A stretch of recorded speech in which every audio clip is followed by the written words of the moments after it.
ॐ विश्वानि देव सवितुर्दुरितानि परासुव यद्भद्रं तानवासुव। ॐ शांति शांति शांति। शंकरं शंकराचार्यं केशवं बादरायणं सूत्रभाष्यकृतौ वन्दे भगवन्तौ पुनः पुनः। ईश्वरो गुरुरात्मेति मूर्तिभेदविभागिने व्योमवद्व्याप्तदेहाय दक्षिणामूर्तये नमः।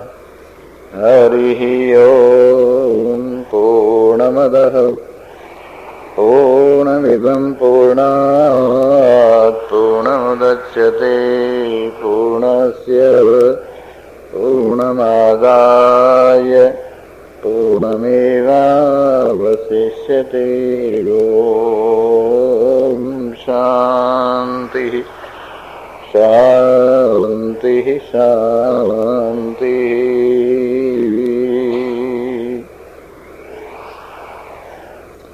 सीताराम सीताराम सीताराम हरे सीताराम।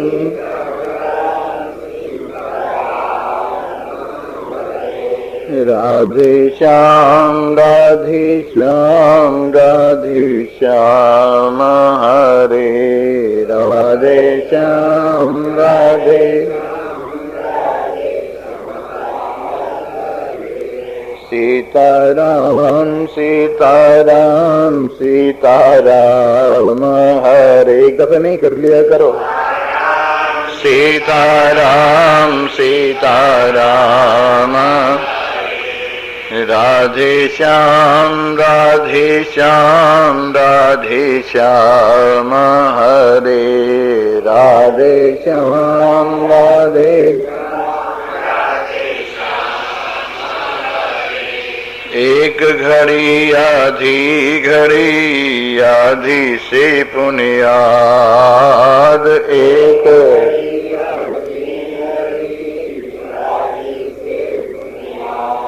तुलसी संगत साध की हरे कोटि अपराध। तुलसी संगत साध हरे कोटि अपराध। सीताराम सीताराम सीताराम हरे सीताराम सीताराम सीता। राधे श्याम राधे श्याम राधे श्याम हरे राधे श्याम राधे श्याम राधे।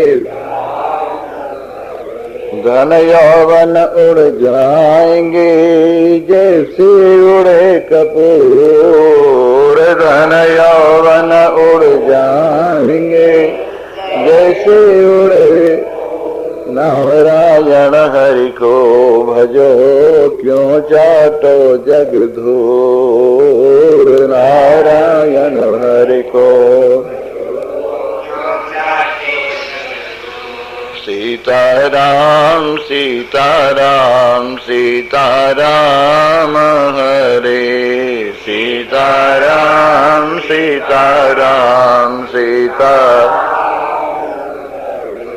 राधे श्याम राधे श्याम राधे श्याम हरे राधे श्याम।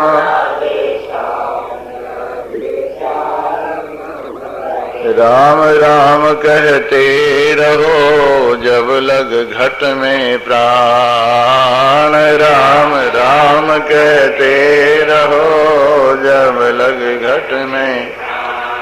कभी तो दीन दयालु की भनक पड़ेगी काल। कभी तो दीन दयालु की भनक पड़ेगी। सीताराम सीताराम सीताराम हरे सीताराम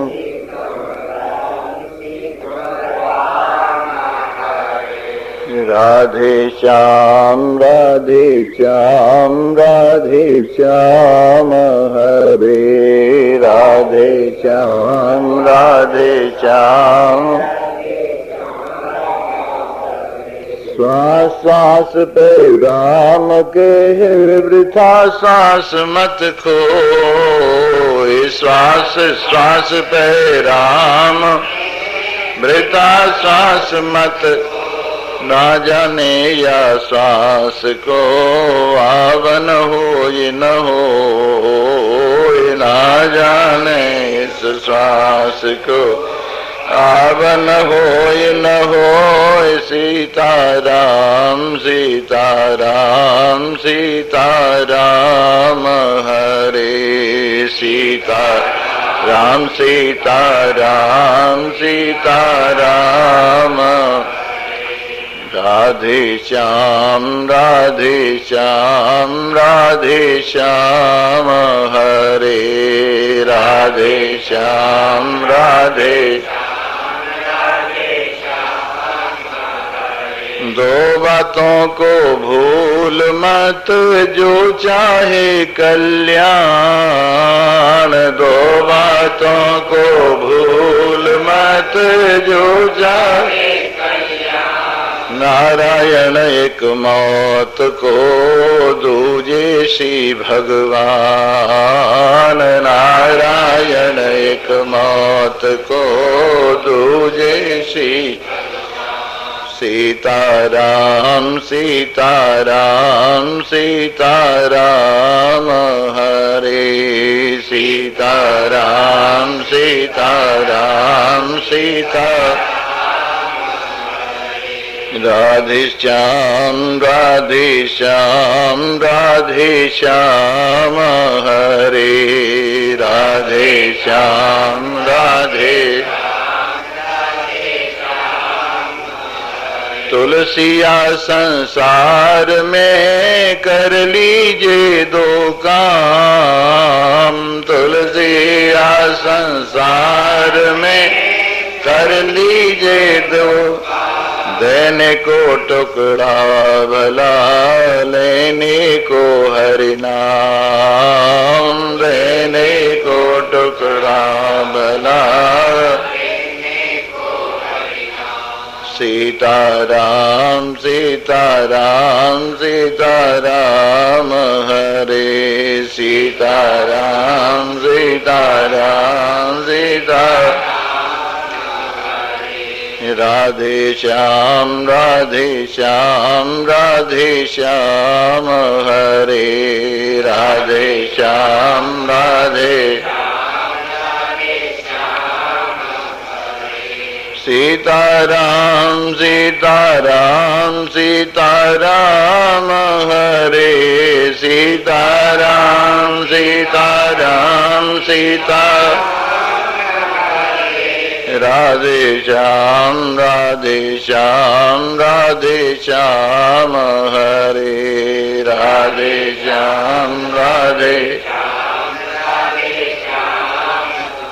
सीताराम सीताराम सीताराम हरे सीताराम सीताराम सीताराम राधे श्याम राधे श्याम राधे श्याम हरे राधे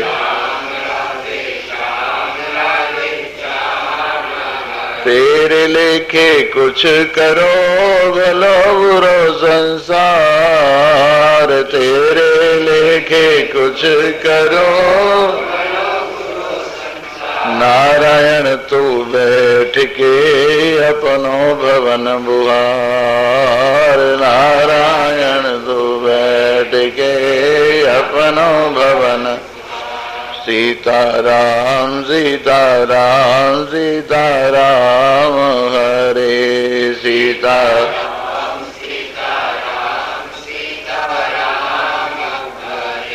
राधे श्याम राधे श्याम राधे श्याम हरे राधे श्याम राधे सीताराम सीताराम सीताराम हरे सीता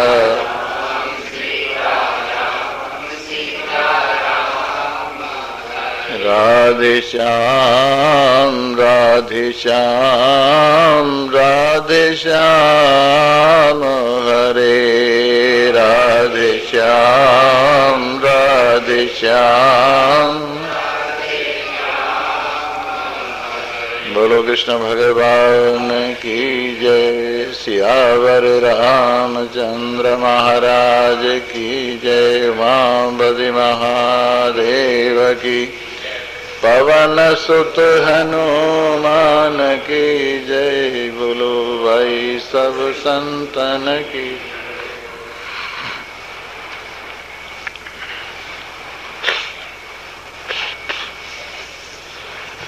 गोविंदाय नमो नमः।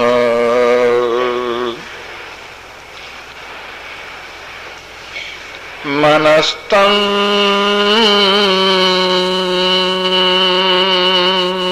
समुपायता संसारमवलम्बते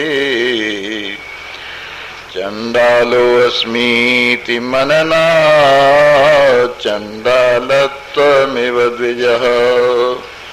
इयम् अस्मीति बोधेन देहस्था परिपातिनी मग्ना मोह महापंके दुःखा दुःखं प्रयात्यसौ। पुष्टं संकल्पमात्रेण यदिदं दुःखमागतं तदसंकल्पमात्रेण क्षयिक्वात्र कदर्थिता।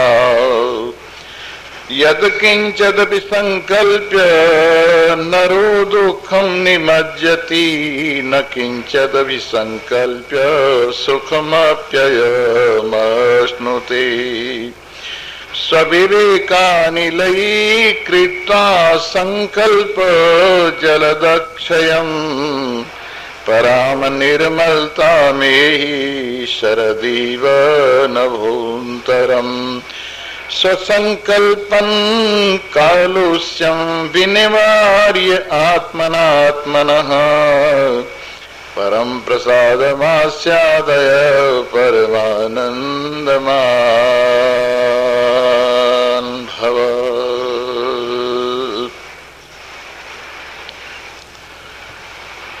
उपस्थित भाग्यवान श्रोता वृंद, कल की ये माला पहले जेब में रखे, माला हटाए थे।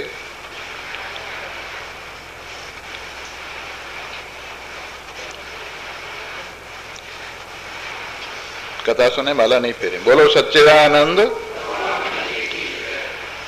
जी हाँ, कल की कथा में ये बताया जा रहा था कि जैसे कोई अपने स्थान से लुढ़क कर निम्नता को प्राप्त होता जाता है और होता जाता है। कहां तक निम्न हो सकता है इसकी कोई सीमा नहीं। उसी प्रकार ये चेतना अपने स्वरूप परमात्मा देव से लुढ़क कर क्या क्या नहीं बन जाती है, ये आपके सामने है। पहले ये चेतना माया बनती हुई, प्रकृति बनती हुई, तीनों गुण बनती हुई इस संसार के आकार में परिणति को प्राप्त होती हुई चली जाती है। और फिर इस बने बनाए को अपने साथ जोड़कर यही चेतना जो सत्ता सामान्य मात्र से च्युत होकर विशेष सत्तावान हुई जीवता को प्राप्त हो जाती है। और इस प्रकार से ये जड़ता का इसके अंदर भाव बढ़ता बढ़ता बढ़ता चला जाता है। देश काल वस्तु को अपने साथ जोड़कर ये जीवता को प्राप्त हुआ संसार में जन्म से जन्मांतर तक भटकता भटकता भटकता रहता है। और मनस्तम सम उपायता, जब ये मन रूपता को प्राप्त हो जाता है, संकल्प विकल्प से जुड़ जाता है, अंदर ही अंदर तरह तरह के मनोरथ और इच्छाओं की आंधी जब इसमें आ जाती है तो ये संसार का सहारा ले बैठता है और बस संसार ही इसका इष्ट देव हो जाता है।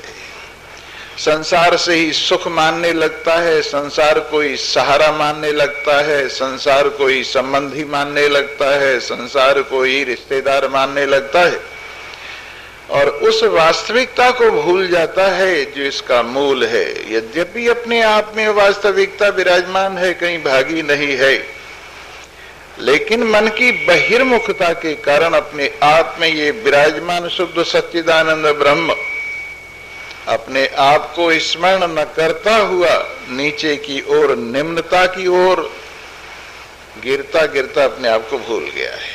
जैसे नासमझी वश किसी ब्राह्मण के अंदर चांडालत्व प्रवेश कर जाए। हम देखते हैं कई बार लोगों के अंदर भूत घुस जाते हैं।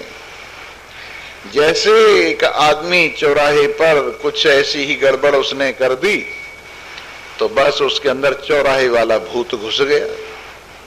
जब चौराहे वाला भूत उसमें घुस गया तो उसमें से चौराहे वाला ही भूत बोले। जब उससे पूछे तू कौन है, कि मैं तो चौराहे वाला भूत हूं। वो अपने आप को भूल गया और चौराहे वाला भूत अपने आप में समझकर जब बोलता यही कहता मैं चौराहे वाला भूत हूं। लेकिन जब किसी प्रकार से उसकी चेतना को उस भूतता से ऊपर उठाया जाता है, उसकी वास्तविकता में टिका दिया जाता है किसी भी तरह से, तो उसका भूत भाग जाता है और उसका कष्ट दूर हो जाता है। उसी प्रकार से ये परमात्मा देव सच्चिदानंद ब्रह्म इस मन के योग से संसार को खड़ा करके इस संसार के साथ संबंधवान होकर जीव नाम वाले हो जाते हैं और संसार के चिंतन करते रहने से अपना भी कुछ नया नाम रख लेते हैं और संसार के प्रति आसक्तिवान होकर इससे संबंध जोड़कर अपनी वास्तविकता को भूल जाते हैं। हम लोग यहाँ जो आते हैं केवल एक काम के लिए आते, भूल सुधारने के लिए आते। और ये वेदांत आध्यात्मिक ज्ञान भूल सुधार आंदोलन है। भूल क्या है? मैं शरीर हूं, ये भूल है। और भूल सुधारने पर मैं सच्चिदानंद ब्रह्म हूं, ये भूल सुधार है। मैं जड़ हूं, अज्ञानी हूं, अंधेरे में भटक रहा हूं, अंधेरा ही सब कुछ मेरा है, ये भूल है। और मैं ज्ञान स्वरूप हूं, मेरे में लेस मात्र अज्ञान नहीं है, भूल सुधार है। मैं दुखी हूं, मेरे दुख का अंत होने वाला नहीं है, मेरे दुख की कोई सीमा नहीं है, ये भूल है। और मैं आनंद स्वरूप हूं, मेरे में दुख का लेस मात्र भी नहीं है, भूल सुधार है। मैं अनेक हूं, ये भूल है। मैं एक हूं, ये भूल सुधार है। मैं कामी क्रोधी लोभी मोही रागी द्वेषी हूं, ये भूल है। और मैं निर्विकार हूं, ये भूल सुधार है। मैं बंधा हुआ हूं, ये भूल है। मैं मुक्त हूं, ये भूल सुधार है। संकल्प विकल्प की आंधी से दोलायमान मैं चंचल हूं, ये भूल है। पर मैं अचल हूं, ये भूल सुधार है। इस प्रकार जब ये भूल सुधर जाती है तो जो है, जो आपकी वास्तविकता है, उसमें आप विराजमान हो जाते हैं और अपने सिर पर चढ़ी हुई ये भूल दूर होकर के निश्चिंतता मिल जाती है। इस भूल से हुआ क्या है? अपने आप में संसार को लेकर, अपने आप में शरीर को लेकर, अपने आप में जीवता को लेकर सिवाय जन्म मरण के चक्र के और कुछ भी पल्ले नहीं पड़ा है। यहाँ कर्म किए, फिर कर्मों का भोग भोगने के लिए नया शरीर पा लिया, फिर कर्म किए, फिर नया शरीर पा लिया। कभी स्वर्ग में पहुंच गए, और कभी नरक में पहुंच गए, कभी धरती पर आ गए, ऐसे चक्कर लगाते रहे। कैसी भूल है ये मैं आपको दृष्टांत से समझाऊं। योग वशिष्ठ की ही ये कथा है। एक बार की बात है, महाराज लवण बैठे हुए थे। मुनिराज वशिष्ठ सारी कथाओं में अपने आप को शामिल करके कहते हैं कि मैं भी वहां पे था, क्योंकि साक्षी होने के नाते, गवाह होने के नाते ये सब जगह विराजमान हैं, और अगर विराजमान नहीं होंगे तो सुनाएंगे कैसे। इसलिए लवण के पास में मैं भी बैठा हुआ था, और महाराज लवण के सामने एक जादूगर आए। उस जादूगर ने आके कहा, महाराज मैं जादू आपको कुछ दिखाना चाहता हूं। उन्होंने कहा दिखाओ। तो उसने अपनी झोली में से मोर के पंख निकाले, और मोर के पंख निकाल के राजा के सामने घुमाए। जब मोर के पंख राजा के सामने घूमे तो लवण की मति भंग हो गई, और लवण अपने लवणपने को भूलकर अपनी राजगद्दी पर बैठे बैठे ही कहीं का कहीं चला गया। लवण ने देखा कि जैसे वो एक घोड़े पर बैठकर जंगल में चला गया है, और घनघोर जंगल में वो घोड़ा छोड़ के उसको भाग गया।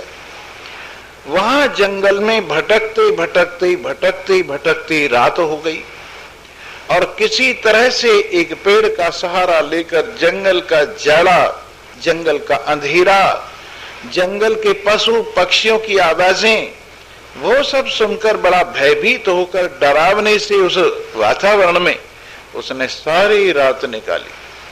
सुबह होते ही सबसे पहले उसने उसको भूख ने सताया, और वो सोचने लगा कि कहीं से भोजन मिले तो काम बने। लेकिन भोजन कहां से आए, तो थोड़ी देर में देखा एक चांडाल पुत्री, काली स्याह रंग की, मोटी, बड़ी बदसूरत, हाथ में खाने का थाल लिए हुए उधर से जा रही है। उसे देखकर राजा लवण ने कहा, देवी मैं बड़ा भूखा हूं, मुझे भोजन कराओ। वो कहने लगी, भोजन भोजन तो मैं करा दूंगी, लेकिन भोजन इतना सस्ता नहीं है। तुम एक काम करो, मेरे साथ शादी अगर कर लो ना, तब मैं ये भोजन करा सकती। राजा लवण ने सोचा, मैं राजा लवण इसके साथ शादी करूंगा? ये अत्यंत कुरूपा और निकृष्ट बिरादरी में रहने वाली, निकृष्ट वातावरण में पैदा हुई पली, भला मैं इसके साथ शादी करके अपना धर्म भंग करूंगा? ये सोचता रहा, परंतु भाई मरता क्या नहीं करता, और एक कहावत है, भूखा भला क्या पाप नहीं कर डालता। भूख के मारे सोचने लगा, चलो कर लेता हूं शादी, भाई क्या करूं, जान तो बचानी है, आपत्ति काले मर्यादा नास्ती। तो बस उसने कहा, अच्छा देवी मैं तुमसे शादी कर लूंगा, मुझे भोजन कराओ। लेकिन ऐसे नहीं, मेरे पिता के पास चलो, मैं उनके सामने आपको ले चलूंगी, और उनकी अनुमति से हमारी शादी हो जाएगी, तब आपको भोजन मिलेगा। उन्होंने कहा, अच्छा चलो। जैसे कोई मौत के साथ साथ चल देता है, उसी प्रकार पकड़े हुए महाराज लवण जब पहुंचे शमशान में, तो उनके पिता भी काले भूत, मोटे तगड़े, लाल लाल आंखें लिए हुए बैठे हुए हैं। और उस लड़की ने जाके कहा, पिताजी जरा इस लड़के की तरफ देखना, मैंने इसको चुन लिया है अपना वर। देखा बड़ा सुंदर लड़का है, राजकुमार, वाह वाह, बड़ा अच्छा हाथ मारा है बेटी, ये तो तेरे पूर्व जन्म के पुण्य है, नहीं तो कहां हम लोग, कहां ये, कर लो शादी, लाओ मैं ही कराए देता हूं। और अपने जो मंत्र उनके यहां बोले जाते हैं, बुलवा के शमशान की अग्नि के फेरे लगवा दी, और कहा जाओ अब तुम घर चले जाओ और हनीमून मनाओ। तो राजा ने खाला वादा खा लिया, और जब हनीमून मनाने के लिए उसके घर पहुंचे तो कहीं हड्डियों का ढेर लगा हुआ था, कहीं कच्चे चमड़े का ढेर लगा हुआ था, कहीं रुधिर के कुंड भरे हुए थे, कहीं मलमूत्र पड़ा हुआ था। उस घर को देखकर उसने कहा, सत्यानाश हो, काय का हनीमून है, ये तो मौत मून है। पर क्या करे, वहां रहने लगे। धीरे धीरे मन बदलता गया, और राजा लवण भूल गया राजापने को, उसके अंदर चांडालत्व तो प्रवेश कर गया। वो भी हड्डियां संभाल के रखने लगा, वो भी चमड़ा संभाल के रखने लगा, वो भी मलमूत्र संभाल के रखने लगा और उस घर में उसकी ऐसी ममता हो गई और चांडालनी उसको ऐसी दिखाई देने लगी जैसे कि इंद्र की सची हो। वहां रहते रहते उसकी बहुत सी संतानें हुई, बहुत से लड़के हुए, बहुत सी लड़की हुई। अब लड़कियों की शादी की, लड़कों की शादी की, बहुएं बुलाई, पूरा परिवार वाला हो गया। ऐसा हुआ 1 साल वहां बहुत बड़ा अकाल पड़ा और अकाल में लोग गांव छोड़कर, शहर छोड़कर भागने लगे। कहीं विदेश में चलो, चल के जान बचाएं, यहां तो खाने को भी नहीं है। इन महाराज ने भी, लवण ने भी सोचा, चांडाल लवण ने, कि चलो हम भी चलते। जाते जाते रास्ते में थोड़ी दूर गांव से बाहर निकले, घरवाली साथ थी, बच्चे साथ थे। बच्चों को बड़ी भूख लगी हुई थी। बच्चों ने कहा, पिताजी भोजन, पिताजी भोजन, पिताजी भोजन। अब पिताजी क्या करें? कहने लगे, बेटा मेरे पास तो कुछ नहीं है, तुम मेरा मांस ही खा लो। बोले वही दो। चिता चुनी गई और अपने बच्चों की भूख बुझाने के लिए राजा लवण ने जो चिता में छलांग मारी तो आंखें खुल गईं और देखा तो राजगद्दी पर बैठे हुए हैं और वो सामने जादूगर जो है ना, वो सामने से भाग गया जादू दिखाकर। और ये मुनिराज वशिष्ठ की ओर उन्होंने देखा, क्यों मुनिराज ये क्या हो गया? वशिष्ठ कहते हैं, बेटा जो तुमने देखा वो हो गया। बोले कहाँ हो गया? एक नई दुनिया में हो गया जो तेरे मन की दुनिया है। मुझे दिखा सकते हो दुनिया के? हाँ चलो बेटा। उनकी मन की कल्पी हुई दुनिया में मुनिराज वशिष्ठ कहते हैं, मैं उनको ले गया। तो अभी चिता की आग ठंडी भी नहीं हुई थी। रो रही थी उसकी घरवाली, बाल बच्चे और सास ससुर। उन्होंने जो देखा, अरे हमारे दामाद, हमारे पति, हमारे पिता वापिस आ गए, चिपट गए और उसे भी लगा कि जैसे ये मेरी घरवाली है, मेरे बाल बच्चे हैं और ये सब कुछ मेरा है। मुनिराज वशिष्ठ ने उनको समझाया, अरे बेवकूफो, एक शक्ल हो जाने से कोई आदमी एक नहीं हो जाता, एक शक्ल के कई भी तो हो सकते हैं। अरे तुम्हारा पति, तुम्हारा पिता और था, ये तो राजा लवण है। कहने लगे, बिल्कुल ऐसा ही मुकुट पहने हुए था शादी होने से पहले। उसके ससुर ने और सास ने और पत्नी ने कहा, और बिल्कुल ऐसे का ऐसा ही था, कोई फर्क नहीं था। ले नहीं नहीं, तुम्हारी भूल है। लो 10-10 हजार, 5-5 हजार सबको असरफियां दी, रुपए दिए और सबको ठंडा करके राजा लवण और वशिष्ठ जी वापस आ गए। तो वशिष्ठ जी ने कहा, हे लवण, देख लिया ना तुमने, जो संसार तुमने अपने मन में सोचा था वो सामने आकर तुम्हारे खड़ा हो गया और वही दुनिया तुम्हारे सामने हो गई। तो जैसे लवण पने को भूल गया, राजा पने को भूल गया और उस वातावरण में बिल्कुल चांडाल होकर के विराजमान हो गया, वैसे ही लवण कोई दूसरा नहीं है, हम ही लवण है। और ये चांडाली कोई और नहीं है, हमारी बुद्धि ही है। और वो नगरी जिसमें हम हनीमून मना रहे हैं, ये मनुष्य शरीर ही है। और ये उसका पिता, अहंकार ही इसकी पिता है और अविद्या ही ये इसकी मां है। और ये जीव रूपी लवण अपने आप को भूलकर अब इस बुद्धि के साथ में शरीर की नगरी में हनीमून मना रहा है। अब देखो शरीर में है क्या? वही हड्डियां, वही चमड़ा, वही मलमूत्र, वही मैदा, वही अस्थि, ये सब कुछ है। लेकिन हम यहाँ रहते रहते कितना प्यार हो गया है इस नगरी से हमें, और इस नगरी की अधिपत्नी अपनी पत्नी से कितना प्यार हो गया है। वो कहती है बैठ, हम बैठ जाते हैं। वो कहती है खड़ा हो, हम खड़े हो जाते हैं। तो मेरे मित्रों, जैसे हम लोग भी लवण की तरह से गुरु वशिष्ठ को, अपने स्वरूप साक्षी को, अपनी वास्तविकता चेतन को, अपनी वास्तविकता केवल को वहीं छोड़ आए हैं अपने साथ बैठे हुए, और यहां आकर के इस चक्कर में पड़ गए हैं।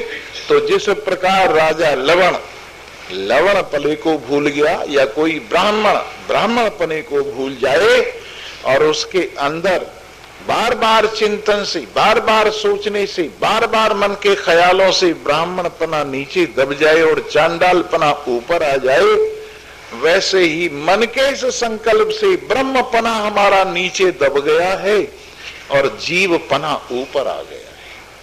जीवपना ऐसा ऊपर आ गया है, मैं किसी को कहूं तू तो साक्षात नारायण है, तो कहता स्वामी जी मजाक मत करो, तुम तो मजाक कर रही हो। मैं कहूं तू तीनों लोकों का अधिपति है, अजी स्वामी जी क्यों हंसी उड़ा रहे हो। मैं साधारण जीव, मलमूत्र का कीड़ा, बार बार जन्मने वाला, बार बार मरने वाला, तरह तरह के अशुभ कर्म करने वाला, तरह तरह के अशुभ भावना वाला, स्वामी जी मुझे आप क्या कह रहे हैं। अगर इसको कोई याद भी दिलाता है तो मानने को तैयार नहीं है।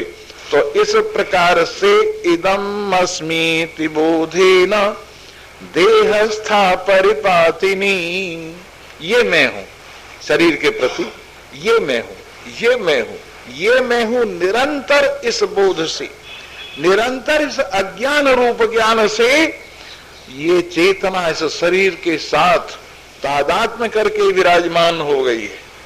इस शरीर के साथ ऐसे घुस बैठी है जैसे लोहे के गोले में अग्नि घुस जाए। जैसे लोहे का गोला है, उसको अग्नि में डाल दो, पड़ा रहने दो अग्नि में, आप देखेंगे कि वो लाल हो गया है, कालापन उसका दूर हो गया और वो जलाने लगा है, उसकी ठंडक दूर हो गई। इस लोहे के गोले में लालपन कहां से आ गया? अग्नि के सानिध्य से। और इसमें जलाना कहां से आ गया? अग्नि के सानिध्य से। इसमें रोशनी कहां से आ गई? अग्नि के सानिध्य से। वैसे ही शरीर में ये चेतन देव ऐसा तादात्म्य करके विराजमान हुआ है, जैसे अग्नि की तादात्म्य से लोहे का कालापन दूर हो गया, वैसे इसकी जड़ता दूर होकर यही चेतन नजर आता है और इसके अंदर से रोशनी दिखाई दे रही है और लाल लाल दिखाई दे रहा है।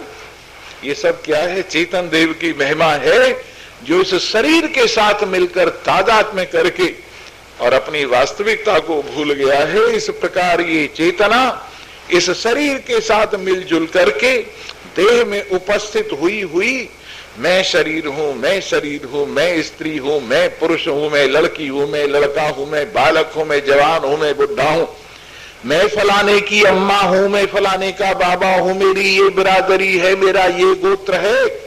इस प्रकार से मगना मोह महापंकम, मोह रूपी महान दलदल में ये डूब गया है। और मजे की बात यह है, अपने मन से डूबा है, इसको अपना समझकर डूबा है, इसमें एकता करके डूबा है, इसके सारे गुण धर्मों को अपने साथ चिपटा के डूबा है। इसी का नाम मोह है। मोह जो होता है, भाई प्लास्टिक के जो कवर तुम लिए रहते हो बड़ी गड़बड़ करते हैं, कृपा करके इनको शांत करके रखा करो। बोलो सच्चिदानंद। जी हाँ, ये मोह क्या है? जिसमें हम मजा समझ के डूबे, जिसमें हम आनंद समझ के डूबे, जिसमें अपनापन समझ के डूबे, जिसके अंदर हमें ऐसा लगे कि यहां हम सुखी हो जाएंगे, ऐसा समझ के डूबे, वो मोह के गड्ढे होते हैं, वो मोह होता है। तो ये शरीर, जो शरीर के साथ हमारी चेतना एक रूप हो गई है, हम इस शरीर के गड्ढे में डूबे हुए हैं और मग्न हो गए, मस्त हो गए इस शरीर के साथ मिलकर। अरे कैसी मस्ती है, क्या पूछते हो। एक बार एक सूकर और सूकरी कीचड़ में लेटे हुए थे, जैसे कोई डल्लप के गद्दों पर लेटा हुआ हो, डबल बेड के ऊपर। जब वो लेटे हुए थे तो नारद जी आ गई और नारद जी को दया आ गई। नारद जी उनको कहने लगे, अरे भले मानसो क्या कर रही हो तुम इस कीचड़ में लेटी हुए, कितनी गंदी कीचड़ है, चलो मैं तुमको बैकुंठ ले चलता हूं। भगवान ने मुझे सर्टिफाइड कर दिया है कि किसी को बैकुंठ में ले आओ, चाहे जिसको। तो चलो मैं तुमको बैकुंठ में ले चलता हूं। तो जब उन्होंने बैकुंठ में ले चलने की बात कही तो सुअर ने घरवाली को कहा, बोलो क्या कहती हो देवी जी, अर्धांगिनी चलोगी? कि इनको वहां ये पूछो बैकुंठ में इतनी बढ़िया कीचड़ मिलती है? बैकुंठ में हमारे बाल बच्चों के रहने के लिए सुविधा मिलेगी? वो कहने लगे, नहीं बैकुंठ में वो सामान तो है नहीं, हम नहीं जाते बैकुंठ में, हम क्या करें। सो जहां जिस जगह पर जो डूबा हुआ है, जिस परिवार में जो डूबा हुआ है, जिस घर बार में जो डूबा हुआ है, जैसे वातावरण में जो डूबा हुआ है, उसी में खुश है, उससे निकलने के लिए तैयार नहीं है। इसी का नाम मोह है, इसी का नाम मोह है। और इस महामोह के कीचड़ में डूबा हुआ दुखा दुखम ब्रजत्यसो, दुख से और दुख में और दुख में और दुख में। तुलसीदास जी ने कहा है, अरे मोह सकल व्याधि न कर मूला, ताते पौने उपजहि बहु सूला। मोह सकल व्याधि न कर मूला, ताते पौने उपजहि बहु सूला। मोह सारी व्याधियों की जड़ है। मोह से ही काम पैदा होता है, मोह से ही क्रोध पैदा होता है, मोह से ही लोभ पैदा होता है। और मोह के दृष्टांत आपके सामने इतिहास में मौजूद हैं। धृतराष्ट्र मोह की कीचड़ में डूबकर अपने सामने ही इतने बड़े विनाश का अंधा दृष्टा हुआ। अंधा दृष्टा, अंधा देखने वाला। उसका कारण क्या था? उसकी आंखें माथे वाली भी बंद थी और अपना शरीर सबसे बड़ा मोह का कारण है। सबसे अधिक मोह इस शरीर के अंदर है और इस शरीर की ममता आदमी को रातों दिन बेचैन रखती। कई बुढ़े बुढ़े लोग यहां से निकलते ही, अच्छा स्वामी जी चलते, मैंने कहा कहां जा रहे हो? कि क्लब में जा रहे। क्या करोगे भाई क्लब में? यद्यपि शरीर चलता नहीं है पर फिर भी क्लब में जा रहे। मैंने कहा क्या करोगे क्लब में? थोड़ा सा तैरेंगे, थोड़ा सा बैठेंगे, थोड़ा सा गप मारेंगे, थोड़े से पिएंगे, खाएंगे। तो ये सब किसकी सेवा है? शरीर के लिए। इस शरीर के पीछे आदमी भगवान का भजन नहीं करता है, शरीर के पीछे आदमी डूबा रहता है। इसलिए पहले शरीर के गड्ढे में और फिर शरीर के साथी के गड्ढे में, फिर शरीर के बाल बच्चों के चक्कर में ऐसे दुख से नीचे दुख की ओर चलता जाता है। क्यों स्वामी जी आप तो उल्टी बात करते हो? हमने जो सीखा है बिल्कुल उसके उलट बोल रहे हो आप। जो समाज कहता है उसके बिल्कुल उलट बोल रहे हो आप। जो गवर्नमेंट कहती है बिल्कुल उसके उलट बोल रहे हो आप। जो शास्त्र कहता है बिल्कुल उसके उलट बोल रहे हो आप। आप क्या कर रहे हो? क्या सुना रहे हो हमें? भैया तुम ठीक कह रहे हो, तुम ठीक कह रहे हो। जो मैं सुना रहा हूं तुम्हारी दुनिया से बिल्कुल उल्टा है। लेकिन वास्तविकता यही है, जिधर तुम देख रहे हो उधर अंधेरा है और जिधर से तुम देख रहे हो उजाला उधर है। जिधर तुम देख रहे हो उधर अंधेरा है और जिधर से देख रहे हो, कहां से देख रहे हो? देखने की ताकत कहां से आ रही है तुम्हारे में?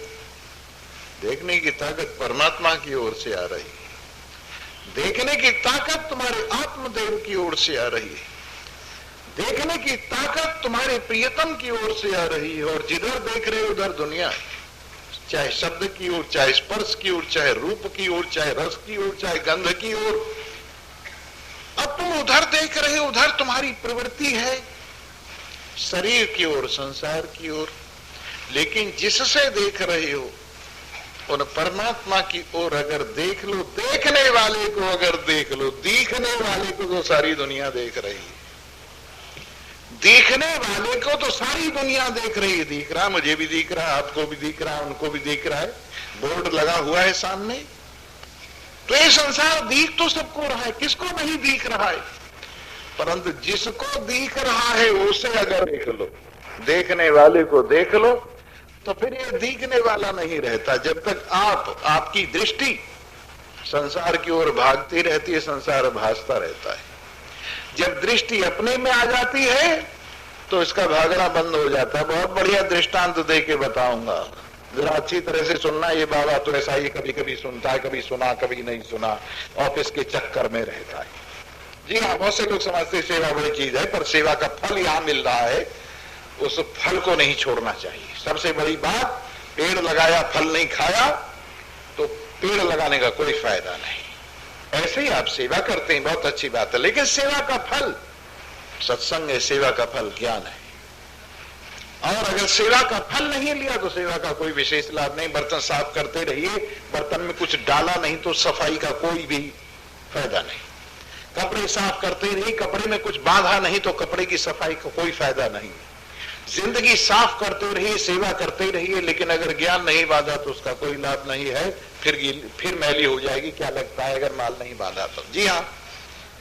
तो इसी प्रकार से बात चल रही थी कि जब हम इस देखने वाले की ओर देखते हैं तो ये सारी दृष्टि जो है अपने में सिमट आती है और अपने अंदर विराजमानता हो जाती है, कहीं भी भटकना शेष नहीं रहता। वेदों ने बाहर की ओर दिखाने के लिए प्रेरणा की कि बाहर की ओर देख, अच्छा देख, बाहर की ओर देख, अच्छा देख, वेदों ने ये उपदेश दिया। लेकिन वेदांत जो वेदों का सार है उसने ये उपदेश दिया, देख ली दुनिया, अगर देख चुका हो तो अपने आप को देख ले। दुनिया को तो देख लिया तूने, देख ले एक बार दुनिया को। अरे अगर हम आपको मना करें कि दुनिया को मत देखो तो नाराज हो जाओगे, जाओ दुनिया को देखो, अच्छी तरह से दुनिया को देखो, अच्छी तरह से दुनिया को भोगो, अच्छी तरह से दुनिया के अंदर मजे ले लो। लेकिन जब वहां से भूख मिटे नहीं, तृप्ति होवे नहीं, तो फिर अपने घर में आ जाना और अपने घर का भोजन, ये आत्मज्ञान है, उसे खाना तुम्हें तृप्ति हो जाए। एक ऋषि के पुत्र को उनके पिता ने कहा, जब उसने कहा मुझे शांति कैसे मिलेगी कि बेटा सारे तीर्थ करके आओ, उसने समस्त तीर्थ किए और तीर्थ करने के बाद जब वापस आया कहने लगे पिताजी शांति तो मिली नहीं। बोले बेटा अब बैठ, एक तीर्थ और बाकी रह गया है, वो घर का तीर्थ है। कहने लगे जी वो तीर्थ कौन सा है? कि बैठ, अपने पास बिठाकर आत्मज्ञान सुनाया, आध्यात्मिक विद्या पढ़ाई। मैं कौन हूं ये ग्रंथि खोली, जहां से टपका है वहीं पर लगाया, जहां से एक्शन शुरू हुआ है और रिएक्ट कर रहा है जहां से, उसी अपने मूल में जब इसे ले गए तो ये दलदल से बाहर निकल आया, मोह की दलदल से बाहर निकल आया, अपने स्वरूप सच्चिदानंद में विराजमान हुआ। कहने लगे पिताजी मजा आ गया, पहले ही आपने इस तीर्थ में क्यों नहीं स्नान करवा दिया? कि मैं करवा तो देता, पर तू यूं कहता कि लोग जो जा रहे हैं इतनी दूर दूर वो पागल हैं, जो करोड़ों रुपए मंदिरों में लगा रहे हैं वो पागल हैं, जो दुनिया भर का परोपकार कर रहे हैं वो पागल हैं। इसलिए तू भी बेटा वो सब कुछ करके देख ले जो दुनिया कर रही है, नहीं तो तेरे मन में शंका रह जाएगी। तू भी अच्छी तरह से घूम के आ, और जब तुझे लगे कि दुनिया की भटकंत से, बहिर्मुखता से कहीं शांति नहीं है, बाहर धक्के के सिवा और कुछ नहीं है, द्वैत में कष्ट के सिवा और कुछ नहीं है, जब तुझे इस बात का पता चल जाए तो तू घर की खीर जो है ना वो खा लेना, मजा आ जाएगा। सो मेरे मित्रों, ये मोह की दलदल ले जा रही है। पुष्टम संकल्प मात्रेण यदिदं दुःखमागतम् तद संकल्प मात्रेण क्षयिक्वात्र कदर्थिता। मोटा ताजा हो गया है दुख। दुख का जन्म कहाँ हुआ? ख्याल के आंगन में। दुख का जन्म कहाँ हुआ? संकल्प के आंगन में। दुख का जन्म कहाँ हुआ? चिंतन के आंगन में, चिंता के आंगन में। चिंता रूपी माँ से दुख का जन्म हुआ। दुख की माँ चिंता है, और चिंता माने परमात्मा के विमुख सोचना चिंता है, और परमात्मा के बारे में सोचना चिंतन है। परमात्मा की अपने बारे में सोचना, आत्मा के बारे में सोचना चिंतन है, और दुनिया के बारे में सोचना चिंता है। तो दुख का जन्म कहाँ हुआ है? चिंता के आंगन में हुआ है। लेकिन जब ये चिंता चिंतन में बदल जाती है और की ओर मन आने लगता है, तो दुख भी ढीला होने लगता है, कमजोर होने लगता है। चिंता कहने लगी मेरा बेटा कमजोर हो गया है, दुख मेरे बेटे को पीलिया हो गया है, मेरे बेटे को बीमारी हो गई है, क्या करूं? चिंता बड़ी परेशान थी। किसी ने कहा चिंतन छुड़वा दे तू, अगर चिंतन छोड़ देवे ना तो तेरा बेटा फिर ताकतवर, तगड़ा, तंदुरुस्त और सबकी गर्दन मरोड़ने वाला हो जाएगा। तो आप समझ गए होंगे, ये दुख जो चिंता का बेटा है, जब मन चिंतन छोड़ देता है और चिंता के साथ जुड़ जाता है तो दुख पुष्ट होता चला जाता है, मोटा होता चला जाता है और सबकी गर्दन मरोड़ देने वाला होता चला जाता है। राजा, महाराजा, इंद्र इत्यादि देवता सबको रगड़ देने वाला ऐसा हो जाता है दुख। लेकिन जिस समय चिंतन बढ़ता है, सत्संग बढ़ता है, आत्मा का श्रवण मनन निधिध्यासन बढ़ता है, तो दुख कमजोर होने लगता है। और जिस समय परिपूर्ण ज्ञान हो जाता है तो दुख और दुख की मां दोनों मर जाती है। चिंता और दुख कहीं भी ढूंढा हुआ भी नहीं मिलता। इसलिए मेरे मित्रों, पुष्टम संकल्प मात्रेण, ये दुख जो संकल्प से मोटा ताजा हो गया है और संकल्प से ही आया है, संकल्प से ही बढ़ रहा है। एक आदमी आया, स्वामी जी मुझे जो है ना बड़ी आपत्ति है, बड़ा कष्ट है, बड़ा दुख है, बड़ी बाधा है। मैंने कहा क्यों? घर से बाहर एक मंदिर है, जब मैं निकलता हूं तो मंदिर में जाते ही मैंने कहा कौन सी देवी का मंदिर है? किसी देवता का मंदिर है? बोले नहीं जी, कष्ट का मंदिर है, आपत्ति का मंदिर है, चिंता का मंदिर है। भाई वो किसने पधराया? कि जी मैंने ही पधराया है।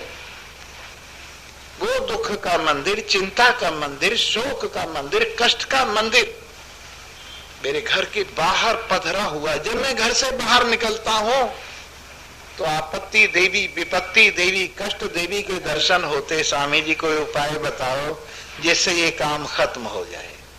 मैंने कहा भाई वैसे तो मंदिर का हटवाना पाप है, कहीं भी मंदिर बना लो भाई, सड़क के बीच में बना लो तब हटाना बड़ा मुश्किल, किसी के घर के सामने बना लो तब हटाना बड़ा मुश्किल। अगर मंदिर बन जाए तो उसका हटाना आसान है क्या? चाहे किसी का मंदिर हो, चाहे आपत्ति का ही मंदिर हो, तो उसको हटाना आसान बात नहीं है, क्योंकि वो विश्वास के ऊपर खड़ा हुआ है। अब पहले ये समझ में बात आए कि ये मंदिर ही कष्ट का कारण है। ये हमारे द्वारा सोचा हुआ, ख्याल किया हुआ, स्थापित किया हुआ जो चिंता का मंदिर है, संकल्प का मंदिर है, ख्याल का मंदिर है, यही दुख का कारण है। तो हम अपने आप ही हटा लेंगे, गवर्नमेंट को कुछ नहीं करना पड़ेगा। लेकिन जब तक हम समझते नहीं है तब तक उस मंदिर की सुरक्षा करते हैं। मेरे इष्ट देव का मंदिर, तुम्हारा इष्ट देव क्या है? चिंता। तुम्हारा इष्ट देव क्या है? दुख। तुम्हारा इष्ट देव क्या है? शोक। अरे क्या तुम इष्ट देव बना के बैठे हो? इसलिए हटा दो। तुम्हारे संकल्प से दुख आया है, तुम्हारे संकल्प से दुख बढ़ रहा है, तुम्हारे ख्याल से दुख की पाताल तक जड़ें चली गई, आकाश तक हाथ चली गई हैं। अगर दुख से छुट्टी पाना चाहते हो तदा संकल्प मात्रेण क्षयी, संकल्प करना छोड़ दो, ख्याल करना छोड़ दो, मन को ठिकाने लगा के बैठ जाओ, सारे दुखों की जड़ निकल जाएगी। इसमें भी कौन सा भाई चलो मैंने किसी आदमी को कहा किसी को दान किया कर, नहीं स्वामी जी दान मैं नहीं करूंगा। भाई क्यों? कोई अधिकारी नहीं मेरे सामने आता, किसको दूं? नहीं मैं दान नहीं करूंगा, क्योंकि इसमें से जेब में से कुछ जाता है, खाली होती है जेब, इसलिए ये बात मानने को तैयार नहीं। लोभ सामने खड़ा हो जाता है। लेकिन जिसके छोड़ने में कुछ खर्च भी ना होता हो, संकल्प को छोड़ने में आपका क्या खर्च होता है जी? ख्याल को छोड़ने में आपका क्या खर्च होता है जी? मन को ठिकाने में लगाने में आपका क्या खर्च होता है जी? तो इसमें भी क्या लोभ? जब अपने ही मन के संकल्प के शांत होने पर जब अपने ही मन के ठिकाने लगाने पर दुख की जड़ निकल सकती है, तो फिर इसमें क्यों लोभ करते हो, इसमें क्यों लालच करते हो, इसमें क्यों आलस्य करते हो?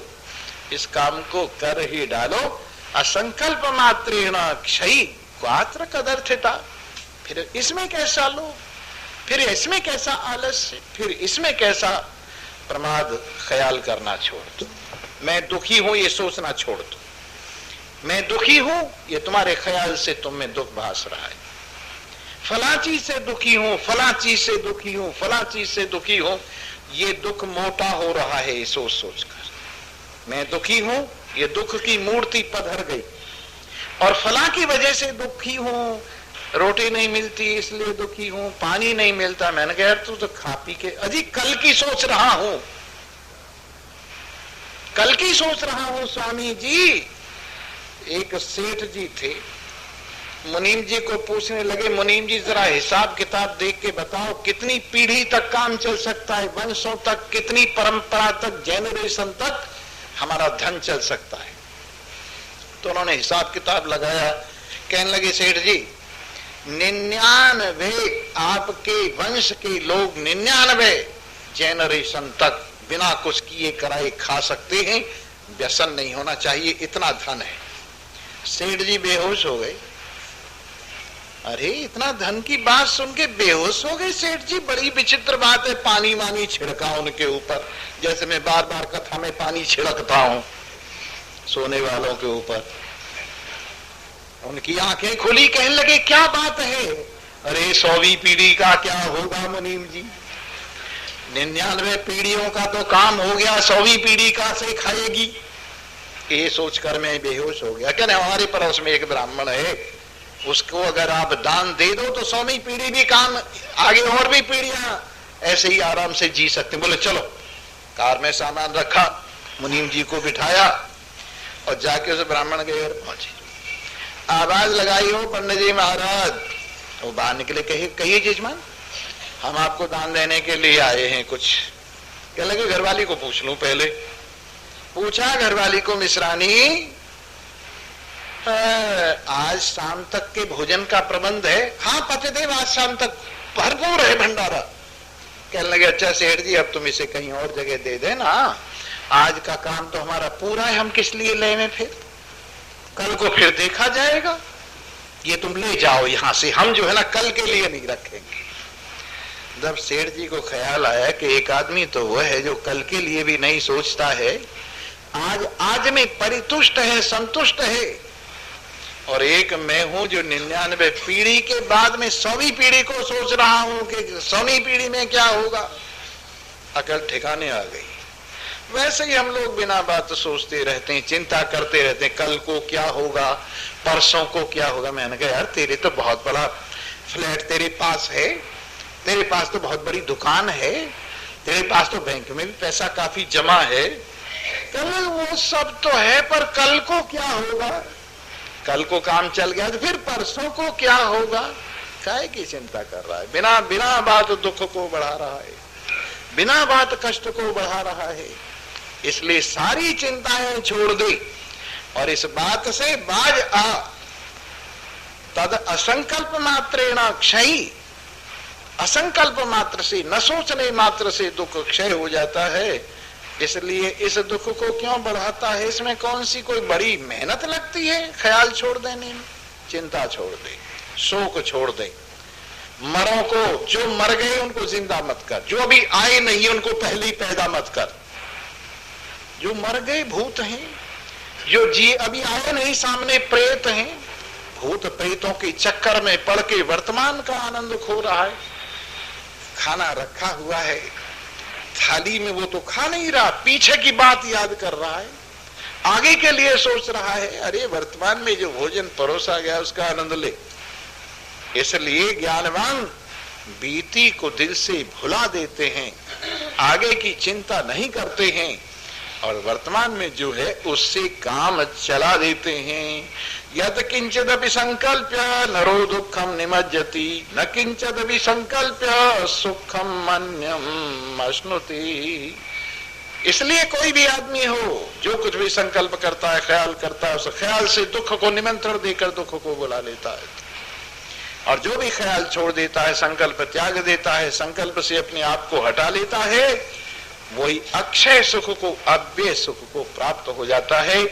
इन्हीं शब्दों के साथ आज की कथा जयराम जी को प्राप्त हो रही है। अभी तो पूजन शुरू नहीं हुआ, भूमिका बन रही है। अभी कई दिन पड़े हुए, कुछ 16 दिन तो पार हुए हैं, अभी 15 दिन और हैं। इसलिए ये आप सुनिए, आनंद बढ़ता जाएगा और दुख की दवा साथ के साथ मिलती जाएगी। ये दुख की दवा तो है। दुख का जन्म भी आपको बताया कैसे होता है। जिसको जन्म पता नहीं है वो मृत्यु कैसे बताएगा। जिसको जन्म का पता है वो जन्म से छुटकारा भी दिला सकता है। जिसको मृत्यु का पता है वो मृत्यु से छुटकारा भी दिला सकता है। जिसको बंधन का पता है, बंधन क्या है, बंधन से छुटकारा भी दिला सकता है। इसलिए सारे दुखों की जड़ अज्ञान है। अज्ञान से मन जागृत होता है और संकल्प विकल्प की दुनिया में व्यक्ति फंस जाता है। लेकिन अपने स्वरूप का बोध होने पर मन ठिकाने लग जाता है और सारे इस संकल्प से छुट्टी पाकर आनंद मनाता है। आइए अब मैं आपको भजन सुनाता हूं और वो सुन के आप लोग, भजन तो मैं आपको यूं समझो, चाहे तो यूं समझो बोनस में देता हूं, चाहे यूं समझो जबरदस्ती गांठ में बांध देता हूं, परंतु भजन आप समझते हैं कि ये ज्ञान को ही आपकी एक पुड़िया में बांध के जेब में रख देता है। इसलिए भजन जरूर सुना करो। ये मत सोचा करो चलो घर चलूं, घर से बड़ी मुश्किल से निकल के आए, कोई इंतजार नहीं कर रहा तुम्हारा। जितने बड़े बूढ़े बैठे उनके बच्चे ये सोच रहे स्वामी जी महाराज की जय। क्यों? उनको यहां बुला लिया। और जितनी बुढ़ियाएं बैठी उनकी बहुएं कह रही स्वामी जी महाराज की जय।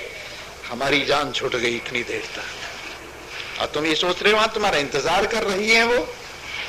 जब जाओगी तभी कहेंगी क्यों माता जी आज तो जल्दी आ गई, क्या बात है। और जब तुम यहां से जाओगे, क्यों पिताजी आज जल्दी प्रोग्राम खत्म हो गया क्या। तो वो तो सोचते रहते हैं और आप सोचते हैं कि नहीं नहीं घर चलता हूं, जल्दी चलता हूं, बच्चे इंतजार कर रही होंगी, चाय बारिश देख रही होगी। लेकिन इन चीजों में क्या रखा है कौन, कौन जो है इस बात को समझता है। जब समझा राज फकीरी का सारे जग में उजियाली है। जब समझा राज फकीरी सारे जग में उजियाली, अंदर बाहर सब एक हुआ, नहीं लाला है नहीं लाली है। सारे बाहर एक हुआ, अंदर बाहर सब एक हुआ, नहीं लाला है नहीं। आंखें जब अपनी खुली यार, आंखें जब अपनी खुली, खुलकर अपना हुआ दीदार, खुलकर अपना हुआ दीदार। हम से रोशन आप हुए, हम से रोशन आप हुए, हर सू अपनी उजियाली है। हम से रोशन आप हुए, हर सू अपनी उजियाली है। जब समझा राज फकीरी का सारे जग में उजियाली, सब फिक्र हमारे दूर हुए, हम सारे जग के नूर हुए। सब फिक्र हमारे दूर, सारे जग के हम नूर, अपने रस से भरपूर हुए, अपने रस से भरपूर हुए। मनती यहाँ रोज दिवाली है, अपने रस से भरपूर मनती यहाँ रोज दिवाली है। जब समझा राज फकीरी का सारे जग में हरियाली है। जो आज मिला उसे अब खा ले, जो आज मिला उसे अब खा ले, जो खाया न जाए तो दे डाले। जो खाया न जाए तो दे डाले, कल के लिए कौन पड़े पाले, कल कल को होने वाली है, कल कल के कौन पले पाले, कल कल को होने वाली है। जब समझा राज फकीरी का, सारे जग में हरियाली है। कभी शहंशाह जैसे ठाट बाट, कभी शहंशाह जैसे ठाट बाट, कभी कमर लपेटे यार टाट, कभी जमी मिली कभी मिली खाट, खुश रहना अपनी चाली है। कभी जमी मिली कभी मिली खाट, खुश रहना अपनी चाली है। जब समझा राज फकीरी का, सारे जग में हरियाली है। सुन सुन के तत्वमसी का ज्ञान, प्रज्ञान ब्रह्म अयमात्म मान, एम ब्रह्मास्मि कर अमृत पान, माया नीची कर डाली है। अहम ब्रह्मास्मि कर अमृत पान, माया नीची कर डाली है। जब समझा राज फकीरी का, हर जग में सब उजियाली है। नहीं शोक रहा नहीं मोह रहा, नहीं काम क्रोध मद लोभ रहा, चारों वेदों में सत्य कहा, चारों वेदों ने सत्य कहा, ज्ञानी की शान निराली है। चारों वेदों ने सत्य कहा, ज्ञानी की शान निराली है। जब समझा राज फकीरी का, सारे जग में हरियाली है। अंदर बाहर सब एक हुए, नहीं लाला है नहीं लाली है। सर्वे भवन्तु सुखिनः, सर्वे सन्तु निरामया, सर्वे भद्राणि पश्यन्तु, मा कश्चित् दुःखभाग् भवेत्। ओम शांति शांति।